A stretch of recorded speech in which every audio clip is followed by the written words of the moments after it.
Welcome back to The Daily Vigilance, the podcast dedicated to empowering you with the knowledge to protect your financial world. I'm your host, Alex, and today we are tackling a topic that feels old school, but is profoundly relevant in our modern cash handling lives: how to spot a counterfeit dollar bill. It's an issue that can lead to direct loss of capital and, frankly, a major headache. And joining me to demystify the art of currency authentication is a true expert, Sarah Chen. Sarah is a financial security analyst with years of experience studying market vulnerabilities and, crucially, the tactics of counterfeiters. Sarah, welcome to the show. Thanks for having me, Alex. It's a pleasure. Most people think of cybercrime when they think of financial security today, but the integrity of physical cash remains a massive pillar of the global economy. And the counterfeiting techniques are constantly evolving, so our vigilance needs to be sharp. That's a perfect lead-in to our context. We're talking about the US dollar, which is globally the most trusted and transacted currency. Its prestige makes it a prime target. Why should our listeners, especially small business owners or those who handle cash frequently, truly worry about this in 2025? Well, the risk is tangible, Alex. You hear these stories. Someone accepts the payment, puts the cash away, and later that cold, uncomfortable feeling hits them. What if it's fake? That single fake bill is a direct loss. You're not getting reimbursed. But the larger impact is the slow erosion of trust. If you can't trust the currency in your hand, it affects your entire transaction chain. Think of your savings as an irrigation system in the desert, as the experts say. Every drop counts. A fraudulent drop sabotages the whole reserve. We need to become the first, most effective security filter. I love that analogy. It's about being proactive. And you mentioned that while visually imitating a bill might be easy for counterfeiters, replicating the feel is almost impossible. So let's start with our first line of defense, the feel test. What should we be feeling for? Excellent place to start. The dollar bill is not common paper. It's a proprietary blend, 75% cotton and 25% linen. That combination gives it a unique resilience and a body that wood pulp paper, standard copier paper, simply cannot match. So it shouldn't feel slick or flimsy. Exactly. An authentic bill feels slightly rough and firm, almost like high-quality linen. Fake bills often feel thin, weak, and overly slick. Here's a pro tip from the field, which takes a little experience. Counterfeiters often use starch in their paper. If you subtly wet your finger, just a tiny bit, and rub it on a white area of the bill, and it starts to disintegrate or feel very starchy, that's a huge red flag. A real bill will maintain its integrity. That is the financial equivalent of a spidey sense. Beyond the paper itself, what about the printing texture? That's where the Bureau of Engraving and Printing's expertise shines. They use intaglio printing, also called copperplate engraving. Essentially, they carve the design into a metal plate and press it onto the paper with extreme force, leaving the ink distinctly raised. Ah, the slight texture you sometimes feel. Yes, when you run your finger gently over key areas, like the portrait's neck, the borders, or the words "the United States of America," you should feel a subtle roughness. I often tell people to run their fingernail over the denomination number in the corners. If it feels perfectly smooth, stop. You have a critical clue.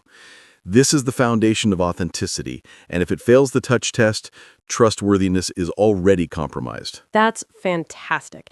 Now let's move past touch to the visual inspection. You say we need to use light as an X-ray to expose the bill's hidden secrets.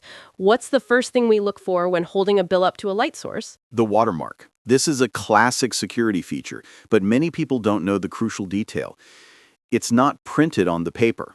It's an area where the paper's thickness has been reduced, so it's embedded in the fiber structure. Like a ghost image within the paper. Precisely. When held to the light, you should see a ghostly portrait identical to the main portrait in the blank space on the right. If a counterfeiter prints a blurry image onto the paper or pastes a thin layer, it will look like it's on the surface, not within it, or it'll only be visible from one side. That's a dead giveaway. Got it. Embedded, not superficial. And speaking of visible features, let's talk about the crown jewel of security, the color shifting ink. The OVI. This is the element that breaks 90% of medium quality counterfeits. It's found on the large denomination number in the lower right corner of the bill's front side. The key instruction here is to tilt the bill about 45 degrees top to bottom. That number must change color. What's the standard color shift we should look for? For most bills, $10, $20, $50, and the old-style $100, it shifts dramatically from copper to green. On the new, modern $100 bill, that spectacular shift happens on the bell inside the copper inkwell. Counterfeiters try to replicate this with glossy inks, but they can never achieve that distinct, dynamic metallic transition. It's like a chameleon changing color. It's a fluid, active defense. If the movement is rigid or the color change is subtle, be suspicious. The OVI is the dynamic defense. That makes sense.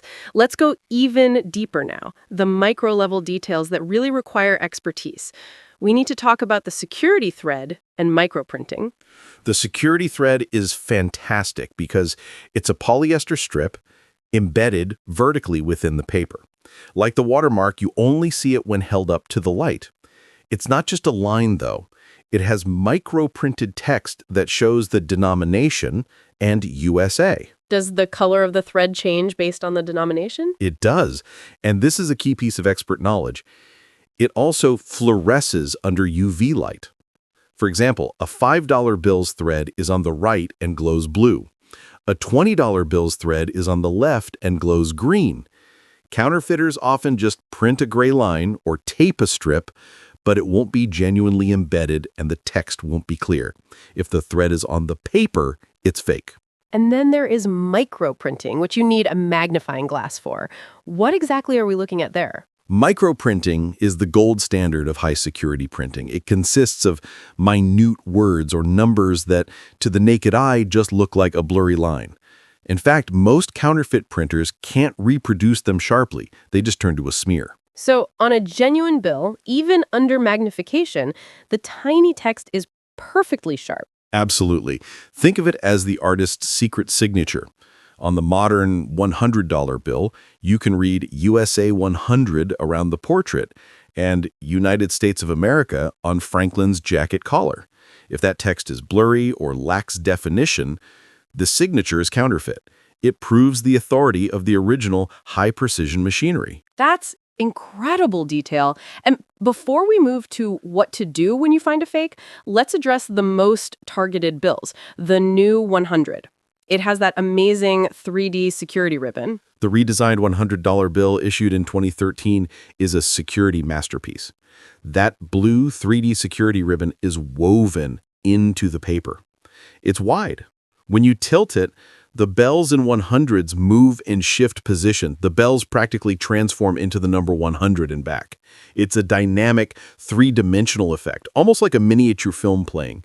If the movement is rigid or broken, it's a low-quality imitation. So moving smoothly is the key to that 3D ribbon. It is, and that color-shifting bell in the inkwell, you tilt it and the bell appears and disappears as it shifts from copper to green. These two features are extremely difficult to successfully replicate. Sarah, this has been an incredible breakdown of the dollar's strengths, but let's shift to the emotional and psychological side. Counterfeiters rely on our trust, our speed, and our lack of attention. What is the psychology of the flaw? That's a great question, Alex. Criminals prioritize speed over perfection and cost over quality. An authentic dollar goes through a 32-step process. A fake uses a consumer printer and scanner. The counterfeiter psychology is to exploit the supply chain metaphor. They know that you're likely to accept the money quickly without a proper inspection. They often fail most obviously at the paper. It's impossible to source the cotton and linen blend. And the portrait. A genuine portrait is sharp, almost three-dimensional. A fake portrait looks flat, lifeless, and tends to blend into the background because they can't replicate that intaglio relief. So the emotional insight is slow down. Take a moment for the touch test, don't rush the transaction. Exactly, and watch out for the historical tactic called bill washing. They take a low-denomination bill, like a $1, bleach the ink completely, and then print a high denomination, say $100, onto that genuine paper.